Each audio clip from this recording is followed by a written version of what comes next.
All right, so last part of this question is to prepare a balance sheet for the end of the year. All right, so we've already done the profit and loss, and now we're on to the balance sheet. We lay it out like any other balance sheet we've done. So starting off with fixed assets.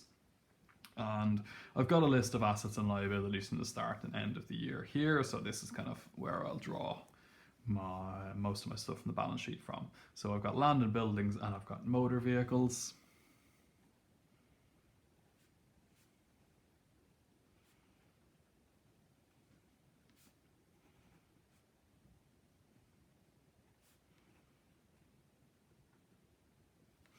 And then don't forget cash payments, furniture. Okay, so that is the purchase of a new fixed asset. Okay, so furniture, you expect that to last a long time. You're not just going to use it up in a year. It's going to sit there for quite a number of years. So it is a fixed asset. So furniture, 5480, that's going to go in. That's a new fixed asset.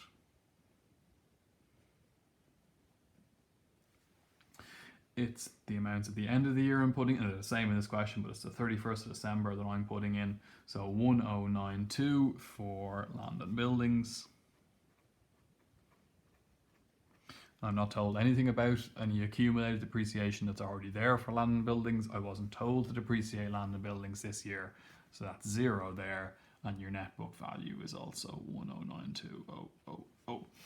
Motor vehicles then, 88,400 cost at the end of the year. But then I was told to depreciate these, so 25% of cost. So I worked that out in my profit and loss account and got 22,100. So that's accumulated depreciation. Furniture then, 5480 is what I have purchased. I'm not told to depreciate it, so no accumulated depreciation. So 5480. In here, then net book value is just 88,400. Take away 22,100 is 66,300 net book value for the motor vehicles.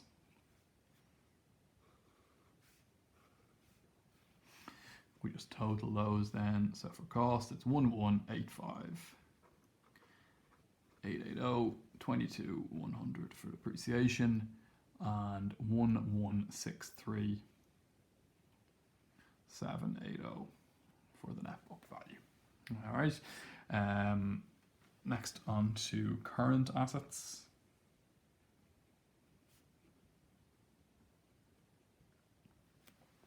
So what current assets do I have at the end of the year? Well, debtors is a current asset. Stock is a current asset.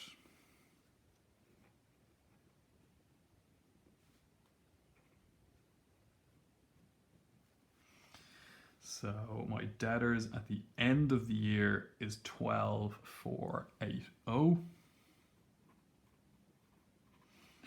My stock at the end of the year is my closing stock, so that's 18,460.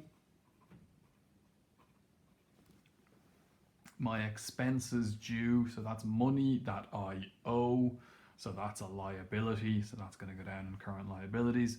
Creditors, that's going to go in current liabilities. Land and buildings and vehicles I've already put in. Is there any other, I suppose, hidden kind of current assets which aren't listed down? Well, just like at the start of the question, when the only thing not listed on the 1st of January I needed to find was the opening cash balance, I need to work out the closing cash balance for the question as well. Okay, that could be an asset or it could be a liability. All right. You can do it as a separate working, or you can do it maybe on the face of it because it's not the most complicated working.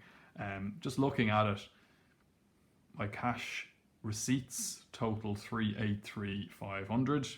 My payments total 307. So receipts is 383, payments is 307. So I received more than I paid out. So I'm going to have a cash balance at the end of the year.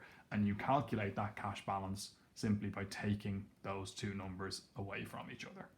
Okay, so the cash or the bank number is going to be an asset here. All right, so if the payments were greater than the receipts, if this was 383 and this was 400, say, that will be going down in current liabilities. It will be an overdraft. Because my receipts are bigger than my payments, it's going to be an asset. So just do at least put this working in 383 500, take away 307, 210. As I said, you could show that separately or you can just show it there, is fine. And take those two numbers away from each other and you get 76,290. So add the three of those together, you get 107,230. And then I've got my current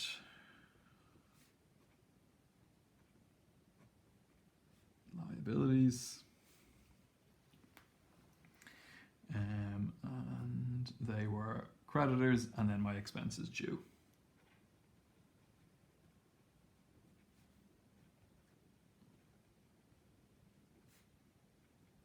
And there weren't any others. So just creditors, 31st of December, 6370. Expenses due, 31st of December, 780. Add those together and it's 7150. Current assets, take away, so I'm writing current liabilities here, I should be writing creditors amount falling due within 1 year, but take these away from each other and I get 100,080. And that's my net current assets.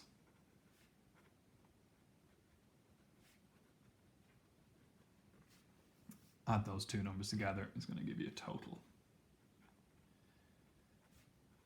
net assets. So the 116 plus the plus the 100 here is 1263,860. So now our financed by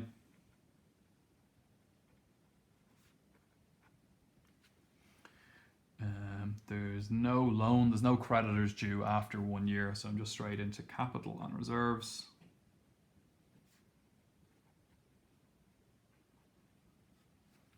So what goes in capital and reserves? Well, it will be the capital. So your capital is your answer to your first part. All right, so you worked out the capital 1st of January 2020 was 120. So that's what goes in here as capital. So that is 1207414.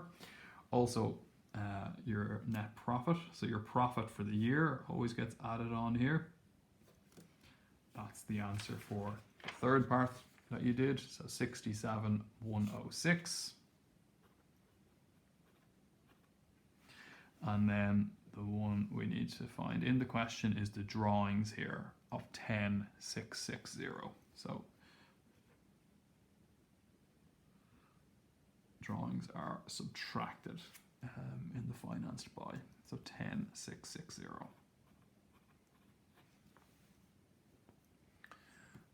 Alright, so that's us done. So add the two of these and take the 10,660 away. It will add to 1263,860. So it matches, it balances, and that is our capital employed. And that's us done with this question. All right, so that's the balance sheet finished. All right, so look, the statement of capital, the first thing I have to do, adding assets, subtracting liabilities, I've done that before, as I said, in club accounts and service firms, so that's nothing new. The profit and loss and the balance sheet, that's nothing new either, okay? I've done those in various different types of questions. Laying out the debtor's control account and the creditor's control account like that is stuff we've seen before but maybe haven't done for a while. Probably not something we do in too many other questions, but they do specifically ask us in the question to get those numbers using control accounts, so we need to be able to lay them out like this and get used to laying them out like this. What I would say about that part, it is just kind of teasing out the difference between cash receipts, cash payments, and what goes into a profit and loss, okay, which isn't necessarily just cash in and cash out. And we see that coming up on club accounts and service firms, so it's not kind of an unfamiliar idea just getting the kind of total sales and the total purchases as distinct from the cash in and cash out. All right, so it is kind of, I say, it's not a million miles away from a club accounts or service firm questions. Okay, it's very much it's a different situation, it's a different scenario, but how we approach and do the question isn't a million miles away from club accounts or service firms. And as I said at the start of the first video, this, along with club accounts, is kind of the third most common thing I would say that comes up in section 2 of the paper. All right, so it would tend to be club accounts or this, or a little less often service firms, but 3 quite similar questions, one of which usually comes up on the ordinary level paper.